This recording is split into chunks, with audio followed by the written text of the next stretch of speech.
कुछ दिनों में जलकुंभी पूरे एरिया को घेर और यहाँ पानी का बहाव बिल्कुल ही बंद है। आप देखेंगे कि वहाँ पे पानी का कितना सुंदर बहाव है बीच में सेंटर जी सेंटर एक्चुअली उसके उस साइड और इस साइड बिल्कुल कम बहाव जलकुंभी कम बहाव भी हो जलकुंभी भर जाएगा। तो क्या होगा जब थोड़ी गर्मी बढ़ेगी जलस्तर कम होगा तो जलकुंभी बढ़ेगी और पूरे एरिया में कचरा और कीड़े और ये सब हम लोग क्या करते हैं मैडम जाल कैसे लगा दिया है इस एरिया जो सेक्शन है उसके अंदर जलकुंभी नहीं है इसमें हमारा कंट्रोल है। पहाड़ पत्थर देखेंगे मैडम यहाँ से वहाँ तक चलेगा। ये इनटेक वेल का सेक्शन थोड़ा दूर हो जाए या सेंटर में हो जाए तो हमारा ये प्रॉब्लम परमानेंटली सॉल्व हो जाए। तो यही और ये मैथमेटिक्स स्टडी टेक्निकल स्टडी चली हाइड्रोलॉजिकल स्टडी चली है।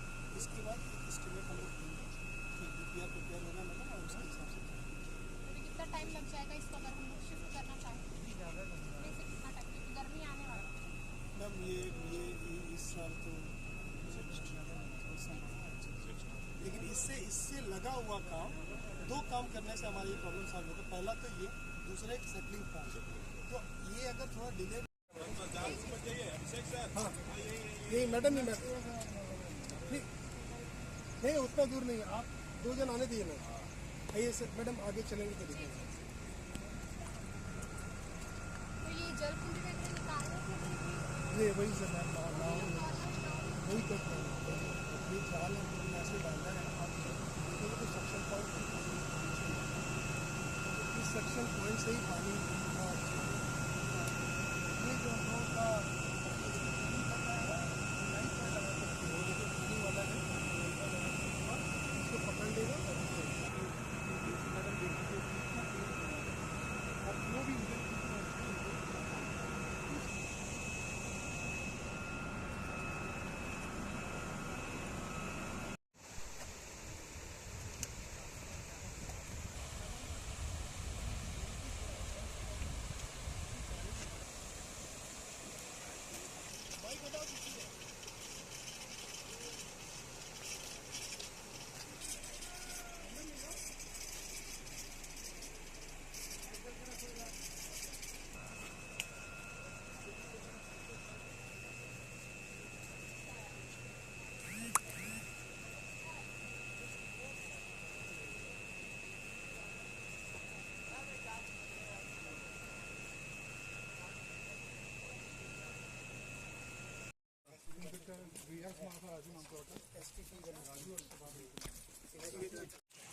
वो स्टडी चल रही है और दूसरा एक सेटलिंग पॉन्ड बना तो सेटलिंग पॉन्ड में क्या है कि जो पानी यहाँ से एरिएट होके जाएगा कम से कम एक दिन का पानी वहाँ रुकेगा।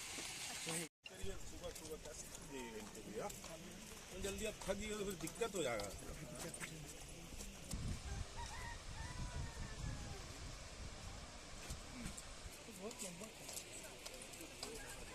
ये सेंटर में रहेगा तब जाके भी साफ पानी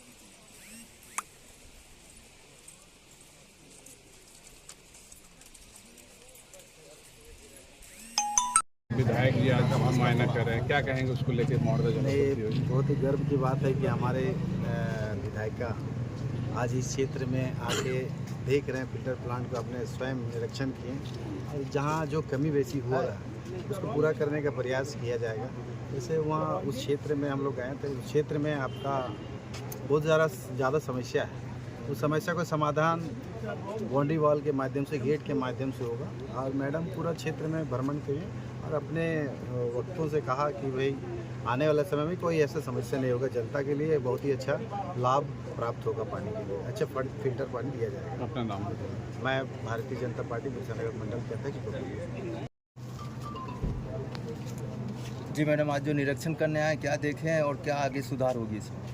सुधार तो यही करना है कि हमारी जनता जो है उसे शुद्ध पानी मिले और इसको नज़र में रखते हुए हम यहाँ मुहर्दा जल आपूर्ति परियोजना में आए हैं और यहाँ हमें पता चल रहा है कि जो आपका सेटलिंग आपका ये इंटकवेल जो है, इंटकवेल का जो दूरी है उसको बढ़ाने की ज़रूरत है क्योंकि इंटकवेल जहाँ पे अभी वर्तमान में जहाँ पे बनाया गया है इंटकवेल वहाँ से जो है क्योंकि जो नदी का पानी है वो बीच का वाला जो पानी है, जो बीच से पानी की जो धार है वो ज़्यादा तेज़ है और साफ़ है और जो बाकी आजू और बाजू नदी के दोनों एरिया में जो पानी आ रहा है वो गंदा भरा हुआ पानी, और अभी जो इंटक वेल है वो अभी उसी जगह पर स्थापित है।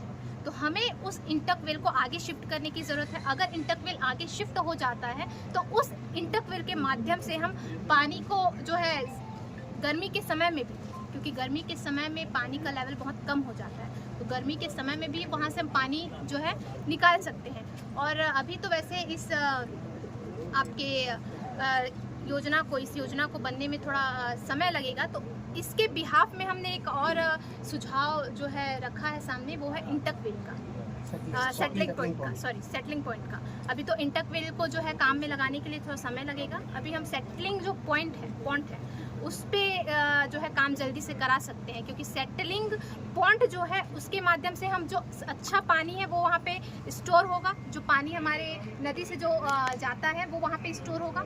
वहाँ से स्टोर होने के बाद वो फिर से उसकी जो है क्वालिटी चेक की जाएगी पानी की, कि शुद्ध पानी है यानी सारे प्रोसेस से वो गुजरते हुए फिर वहाँ पे पानी स्टोर भी होगा, जो हमारी जनता को गर्मी के दिनों में हम पानी तब भी प्रोवाइड करवा सकते हैं। जो गर्मी के दिनों में जलापूर्ति नहीं हो पाता है, तो उस समय के लिए हमको यहाँ से जो है परेशानी नहीं होगी, उसको नज़र में रखते हुए ये सेटलिंग पॉइंट का जो है योजना दिया गया है। और आगे हमारे जो सचिव जो है अर्बन सचिव, उनसे भी इस बारे में पूरी चर्चा हो रही है, और पूरे चीज़ें जो बैठ चुकी हैं, बस अब इसको काम में लगाने की ज़रूरत है। बाकी और इलाकों पर जैसे आपके बाउंड्री वॉल की ज़रूरत है, क्योंकि असामाजिक तत्व जो है वहाँ आके हमारे जो पाइप जो बिछा हुआ है आपका पावर केबल पॉइंट, उसको वो हानि पहुँचा सकते हैं। उसके लिए वहाँ पे बाउंड्री वॉल की भी आवश्यकता है। तो बस अब कार्य आगे बढ़ेगा और हमारी जनता को इससे और जूझना नहीं पड़ेगा, और जल्द से जल्द हम चाहेंगे कि आपके इस सेटलिंग पॉइंट का जो है जल्दी से निर्माण हो, और उसके बाद आपके इस इंटक वेल को भी जो है हम लोग आगे की गति जो है प्रदान करेंगे। जब तक आपका ये इंटक वेल तैयार नहीं होता, आपका सेटलिंग पॉइंट रहेगा। मैडम, गर्मी के सीजन के लिए तो आप बता दीजिए कि बरसात में और ज़्यादा व्यापक रूप ले लेता है। जी, बरसात में एक्चुअली होता क्या है कि झिल्ली, ये सब जो भी डस्ट है, प्लास्टिक, ये सभी नदी में आ जाते हैं। बरसात में सबसे ज़्यादा समस्या यही होता है, जिसकी वजह से जो है प्रदूषित पानी जो है सप्लाई होने लगता है। तो उसी के लिए हमें ज़रूरत है इंटक वेल की,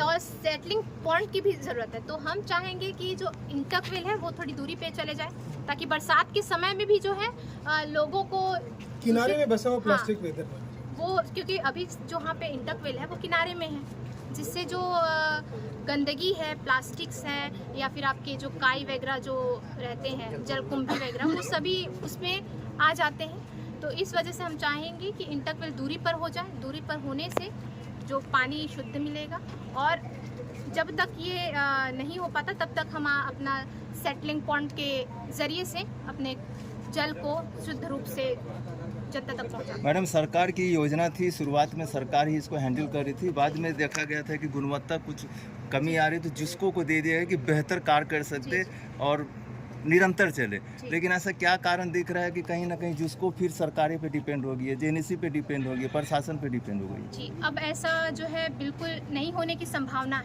क्योंकि अब हम तो प्रत्यक्ष रूप से इस जगह पर आकर सर्वे कर रहे हैं, जिसको कि अधिकारी को बोला जाएगा। अधिकारी अगर नहीं सुनेंगे तो हम राज्य स्तर पर इस बात को पहुंचाएंगे, और आगे ऐसे जैसा आप कह रहे हैं वैसी कोई भी परिस्थिति नहीं आएगी। हम ऐसा चाह रहे हैं।